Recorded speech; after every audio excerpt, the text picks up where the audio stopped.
Most people believe manipulation looks aggressive, but some of the most powerful control tactics look fragile, wounded, and misunderstood.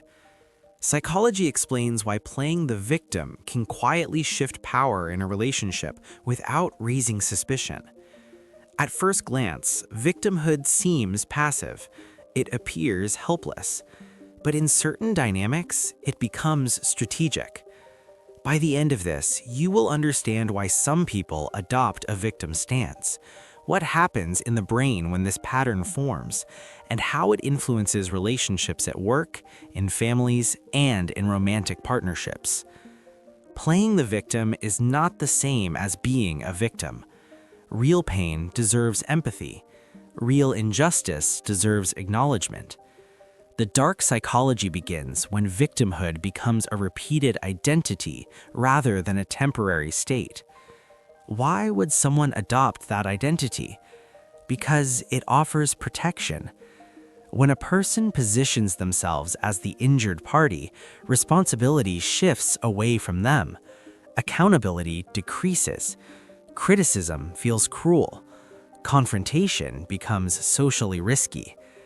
The victim stance can create moral high ground, and moral high ground creates leverage. Consider what happens in the brain during conflict. Conflict triggers stress. Stress activates the amygdala, the brain's threat detector. When someone feels accused, shame and fear can surge quickly. Admitting fault requires emotional regulation. It requires tolerating discomfort. For some, that discomfort feels overwhelming. So instead of processing shame, they redirect it. They emphasize how hurt they are, how misunderstood they feel, how unfairly they are treated.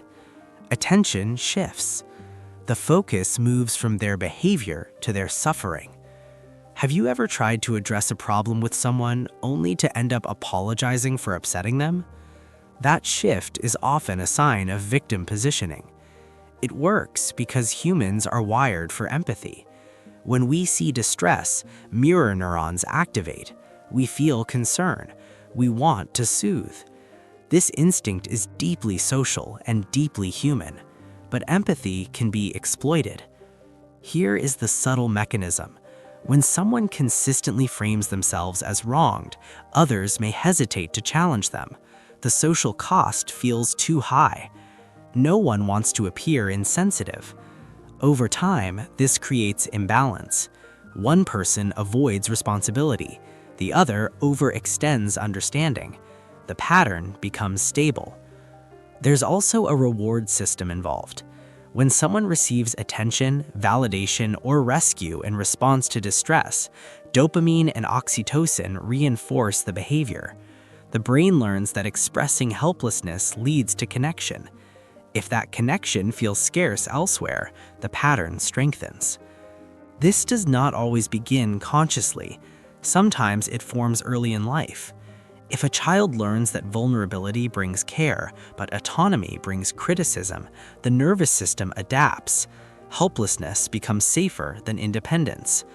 As adults, this can show up as chronic blame. Nothing is ever fully their fault. Circumstances, other people, timing, or luck are always responsible. The narrative protects self-esteem, but it also limits growth. Pause and reflect. In moments of conflict, do you look first at your role or at how you were wronged? Self-protection is natural, but chronic externalization can become a habit. Playing the victim also influences power dynamics. Power isn't always loud. Sometimes it's subtle control over emotional atmosphere. When someone repeatedly communicates fragility, others may hesitate to challenge them. Decisions may be altered to prevent their distress. Boundaries may soften. This is influence through vulnerability. Now consider workplace dynamics. An employee who avoids accountability by highlighting how overwhelmed or unfairly treated they are may deflect performance conversations. Managers may back off to avoid appearing harsh. The short-term result is reduced pressure. The long-term result is eroded trust. In friendships, the pattern can look like constant crisis. There's always a new betrayal, a new injustice, a new reason they were mistreated. Support becomes one-sided. Eventually, listeners feel drained, but guilt keeps them engaged. Here's a surprising insight. Playing the victim can feel empowering internally. It offers clarity. If you're always wronged, the world becomes simple. You are good, others are unfair. Complexity disappears. The brain prefers simple narratives, but reality is rarely simple. Healthy self-reflection requires holding two truths at once. You may have been hurt, and you may have contributed to the dynamic. Victim positioning avoids this tension. Another layer involves identity. When someone builds their identity around being mistreated, change becomes threatening. If problems resolve, the identity weakens. So subconsciously, conflict may be recreated. Not because the person enjoys suffering, but because suffering feels familiar. Familiarity feels safe. Have you ever noticed someone repeating similar relational patterns while insisting the same type of person keeps hurting them?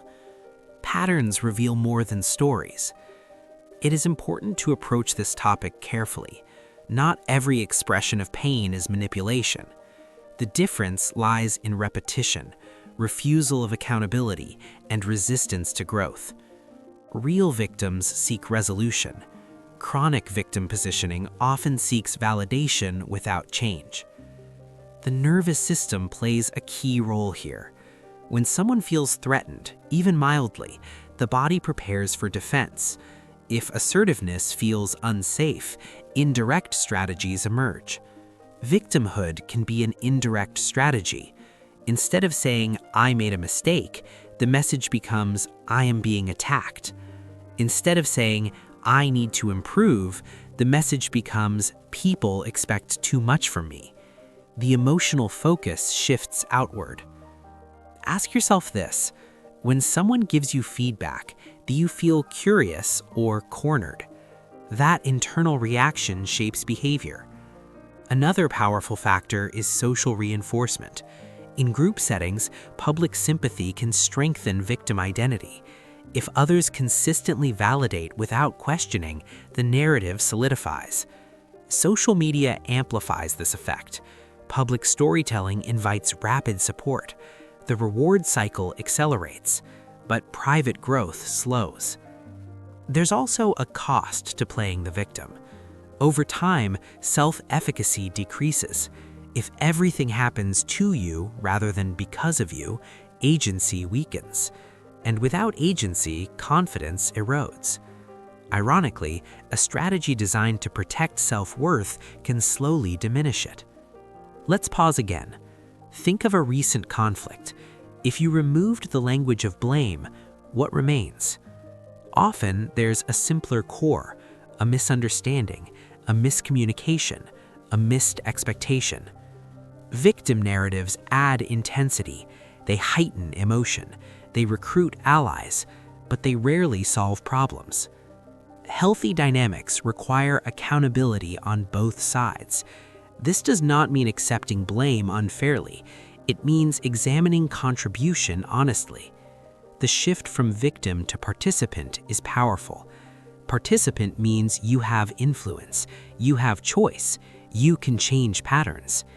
Victim means you are at the mercy of others.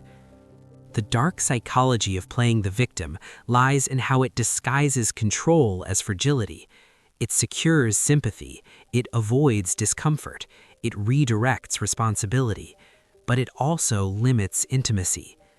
True closeness requires mutual ownership.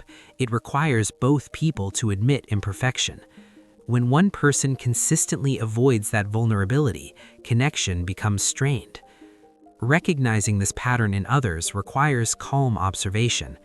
Recognizing it in yourself requires courage. The goal is not to eliminate vulnerability. Vulnerability is essential. The goal is to separate authentic pain from strategic helplessness.